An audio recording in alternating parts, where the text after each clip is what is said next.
Ano? Payag ka? Boses ka na lang. Eh, kung ikaw yung nasa lugar ko? Hindi. Kasi hindi ako naniniwala na hindi mo kayang sumikat. Alam mo, parang ikaw lang naman ang naniniwala sa akin. Well, tsaka tatay ko. Ikaw kasi, wala kang tiwala sa sarili mong kakayahan. Hindi ka naniniwala na kaya mo maging magaling na singer. Kaya tuloy, wala nangyayari sa'yo. Wala nangyayari sa atin. Oo nga naman.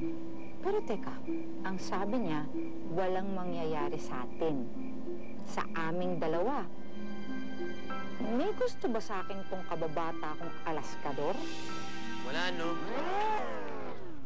Ay, sumagot. Eh, paano niya narinig? Eh, nasa isip ko lang naman yun. Wala na. Yan na lang, ha? Okay ka na?